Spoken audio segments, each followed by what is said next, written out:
ఆంధ్ర తెలంగాణలో తక్కువ ఫీజులతో high quality results ఇస్తున్న ఏకైక సంస్థ తిరుమల్ ఐఏఎస్ ఇన్స్టిట్యూట్. వైసీపీ అధినేత జగన్ సతీమణి వైఎస్ భారతిపై టీడీపీ కార్యకర్త చేబ్రోలు కిరణ్ చేసిన అనుచిత వ్యాఖ్యలు తీవ్ర దుమారం రేపిన సంగతి తెలిసిందే.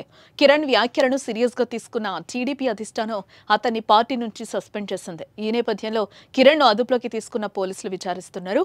ఈ క్రమంలో AP PCC chief Sharmila YS భారతికి మద్దతుగా చేసిన ట్వీట్ ప్రస్తుతం హాట్ టాపిక్ గా మారింది. ఈ సైకోగాళ్లను నడి రోడ్డు మీద ఉరి తీసిన తప్పులేదంటూ షర్మిల ఆగ్రహం వ్యక్తం చేశారు.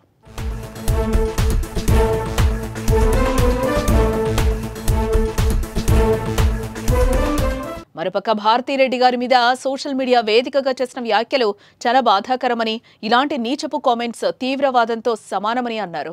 ఈ సైకోగాళ్లను నడి రోడ్డు మీద ఉరి తీసిన తప్పులేదని, తప్పుడు కూతలు కూసిన వాళ్లను రేటింగ్స్ కోసం ఎంటర్టైన్ చేసే వాళ్లపై కఠిన చర్యలు ఉండాల్సిందేనని ప్రభుత్వాన్ని సాటి మహిళగా డిమాండ్ చేస్తున్నారని అన్నారు. సమాజం ఇలాంటి పనికిమాలిన చేష్టలను హర్షించదని, ఏ పార్టీ వాళ్లైనా ఎంతటి వాళ్లైనా శిక్ష పడాల్సిందేనంటూ సోషల్ మీడియా వేదికగా మండిపడ్డారు.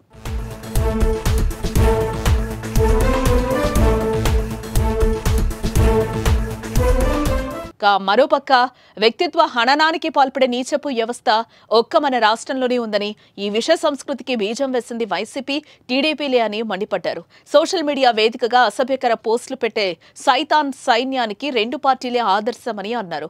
అధికారాన్ని అడ్డుపెట్టుకుని ఉచ్చం, నీచం, మానం, మర్యాద లేకుండా ప్రవర్తించారని, రక్త సంబంధాన్ని మరిచారని అన్నారు.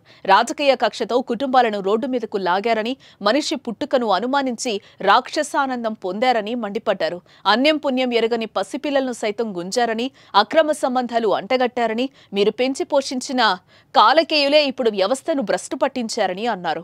ఈ దారుణ సంస్కృతిని వెలివేయడానికి అన్ని పార్టీలు ముందుకు రావాలని ఎక్స్ వేదికగా షర్మిల పిలుపునిచ్చారు.